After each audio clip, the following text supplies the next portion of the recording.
Pemirsa, terima kasih Anda masih terus menyaksikan Prime Time Talk dan sudah bergabung bersama kami di studio. Yang pertama adalah mantan pimpinan KPK M. Yasin. Selamat sore Pak Yasin. Selamat sore, Assalamualaikum. Waalaikumsalam. Dan juga pengamat kepolisian yang sekarang ini menjabat sebagai Wakil Ketua DPD RI, Farouk Muhammad. Selamat sore Pak Farouk. Selamat sore, selamat sore. Saya ke Pak Yasin terlebih dahulu untuk mengamati atau mencermati arah statement atau arah pernyataan dari Presiden Jokowi kemarin.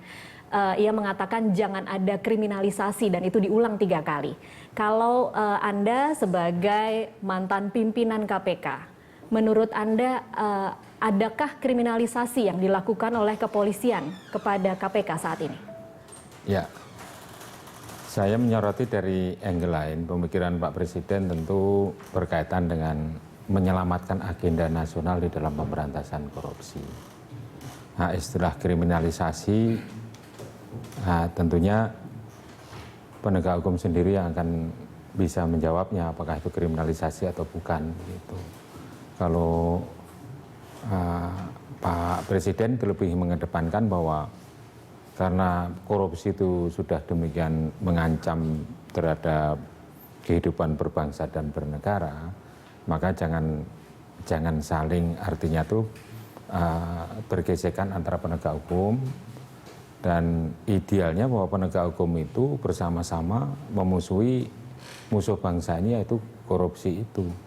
Sehingga dengan membangun hubungan antar kelembagaan, saya kira tidak terlepas dari agenda nasional kita bahwa tujuan kita ini agar terjadi suatu pemerintahan yang bersih, sehingga musuh bersama korupsi tadi bisa dihilangkan, berdampak pada usaha pemerintah bagaimana mensejahterakan masyarakat, itu meningkatkan katakanlah quality of social life, yaitu peningkatan kualitas kesejahteraan masyarakat itu apabila pemerintah itu mampu untuk membendung atau mengurangi dan menghilangkan korupsi yang ada di Indonesia. Oke, kalau Anda mencermati apa yang dikatakan Presiden semalam, cukup kuat atau tidak, atau cukup tidak pesannya diterima oleh kedua institusi ini untuk kemudian menghentikan apa yang kita saksikan saat ini?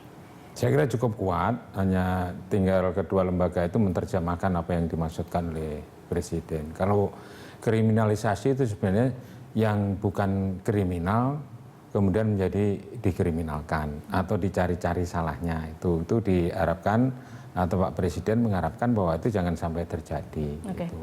Karena masyarakat juga sudah pandai di dalam menilai suatu permasalahan, sehingga mari kita menjaga profesionalisme kita di dalam melakukan penegakan hukum. Kalau menurut Anda saat ini sudah terjadi atau belum kriminalisasi itu?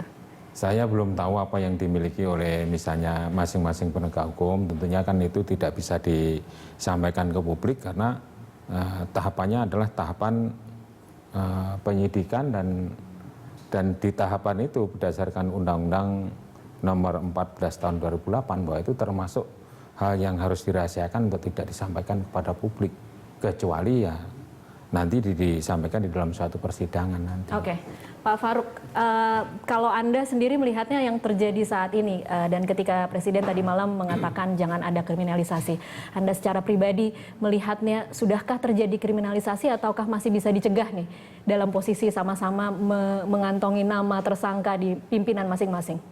Ya, saya sebelumnya mau kritisi dulu penggunaan istilah kriminalisasi itu. Okay. Istilah kriminalisasi lawannya dekriminalisasi. Itu dalam proses pembuatan hukum pidana. Jadi ada suatu perbuatan norma yang tadinya menurut hanya normal, moral, itu diterjemahkan, diformulasikan dalam hukum positif. Itu kriminalisasi. Dekriminalisasi misalnya dulu cek kosong. Dulu di pidana, kemudian undang-undang dirubah menjadi tidak lagi kriminalisasi. Okay. Itu istilah itu. Yeah. Nah, dalam konteks penegakan hukum bicarakan itu sebenarnya bukan persoalan kriminalisasi atau bukan kriminal, tapi ya sudah terlanjur kita menggunakan istilah. Tapi saya bisa menangkap maksudnya kalau adakah penyalahgunaan kekuasaan? Itu. Adakah itu? Iya. Nah, sekarang kalau yang kita lihat di sini, ya itu saya sependapat dengan Pak Yasin kan. Kita kan harus lihat dulu duduk persoalan kasusnya. Kasusnya kita apa sih jadi kan? Jadi cuma secara umum yang kita lihat bahwa ada indikasi-indikasi overacting. yang dilakukan. Dari masing-masing lembaga, dua-duanya atau cuma salah satu lembaga? Satu lembaga yang nampak kan, karena itu ditunjukkan di muka publik. Yang satu proses penangkapan wakil ketua KPK itu.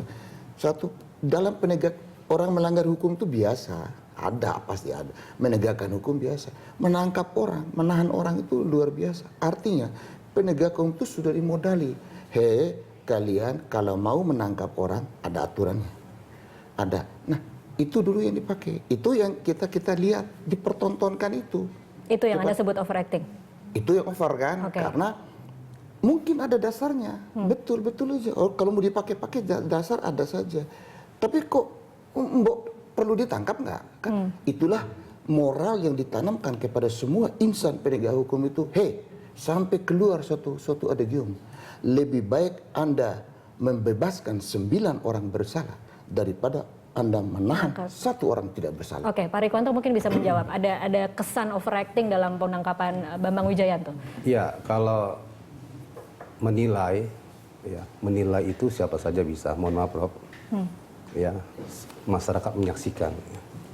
Jadi dari sisi sudut pandang siapapun boleh menilai yang dilakukan oleh penyidik pada waktu itu dianggap berlebihan, dianggap kurang pantas, kurang pas ya. Tapi kembali ya, di lapangan itu penyidik itu bisa memilih apa yang dilakukan. Bagaimana kita semua bisa menerima bahwa itu adalah sesuatu yang benar dari tata cara Polri misalnya? Mungkin kita bisa dibuat mengerti, Pak Rikwanto. Enggak, itu pendapat, penilaian ya. Di hukum itu semua orang sama kedudukannya.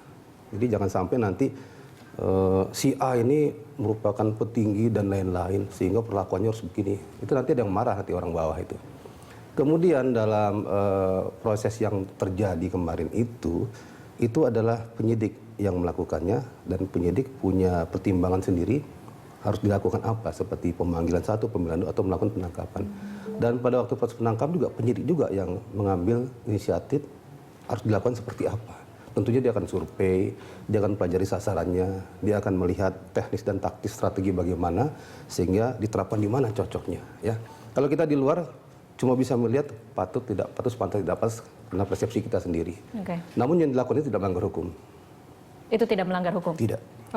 Kalau kemudian saat ini ada berkembang wacana bahwa Polri akan ada selanjutnya nih setelah Bambang Wijoyanto. Ada Adnan yang kemudian ada laporan masyarakat masuk soal saham, kemudian Zulkarnain juga dihembuskan mungkin akan dilaporkan lagi. Apa seperti itu strategi Polisi untuk? Gini, jangan salah. Tadi saya bicara di depan ya dengan salah satu rekan dari Berita Satu juga. Seolah-olah Polri mengerjai pimpinan KPK. Tidak. Kita nggak ada urusannya dengan pimpinan KPK. Selama itu tidak ada masalah hukum. Adanya laporan masyarakat. Laporan masyarakat diproses. Ya. Nanti dipelajari apakah ada unsur pidananya atau tidak. Ya. Jadi bukan tiba-tiba di bulan Januari 2015 laporan masyarakat. Jangan salahkan kami. Jangan salahkan polisi. Tanya masyarakatnya kenapa dia melaporkan tiba-tiba rombongan rame-rame. Coba diadakan survei, diteliti dalam-dalam. TV punya kemampuan itu ya. Yang saya tangkap itu Polri ngerjain tiba-tiba banyak laporan. Ini Polri mau apa? Nah, itu yang salah persepsinya. Pak Faruk mungkin bisa merasionalisasikan apa yang terjadi sebenarnya. Iya, jadi begini. Ada dua, satu subjek hukum, ya kan? Semua sama. Tapi ada juga fungsi perannya. Si orang sedang contoh. Polisi sudah menerapkan, jaksa sudah menerapkan. Kalau mau menegakkan tindakan pidana korupsi terhadap seorang pejabat yang sedang menjabat, masih nunggu, kira-kira udahlah, tunggu sebentar sampai dia meletakkan jabatan. Apa? Untuk tidak melihat reaksi masyarakat. Berapa banyak korupsi yang di Papua? Tapi kita lihat, jadi diberikan kepada penegak hukum itu untuk mempertimbangkan timing yang tepat. Itu subjek. Karena peran orang. Kemudian dari segi perbuatan apa yang patut ditangkap dan perbuatan apa yang cukup. Penipuan nggak perlu ditangkap dan memang prakteknya nggak ada ditangkap. Penggelapan, perkara-perkara yang soft seperti ini itu tidak menuntut. Ini kasus pengaduan masyarakat terkait keterangan palsu. Keterangan palsu itu harus ada di sidang pengadilan. Nah sekarang ada orang tiba-tiba sekian tahun lalu datang melaporkan. Polisi harus, loh ini kok bisa begini? Apa arahnya? Apalagi ini dikemukakan, dilakukan oleh lawyer-lawyer yang nanti, loh ini kemana arahnya? Oke, saya kasih kesempatan singkat saja ke Pak Rikwanto sebelum break. Ya, itu Adakah mekanisme penyaringan kasus? Adakah mekanisme penyaringan kasus ini di senior kepolisian? saya soalnya, tapi saya harus menjelaskan juga. Oke. Ya, benar yang dikatakan Prof itu. Ya, tapi dalam realita di lapangan tidak semua harus melakukan seperti itu. Seperti penipuan tidak ada yang ditangkap, ada yang ditangkap, banyak yang ditangkap juga. Ya karena memang pertimbangan si penipu ini dipanggil susah, hilang-hilangan, atau diduga akan menghilangkan barang bukti dan lain-lain. Ada setiap kasus yang paling soft sendiri pun bisa ditangkap. Manakala pertimbangan penyidik itu memungkinkan untuk dilakukan itu. Oke, baik. Kita akan lanjutkan di segmen selanjutnya. Pemirsa tetaplah bersama kami.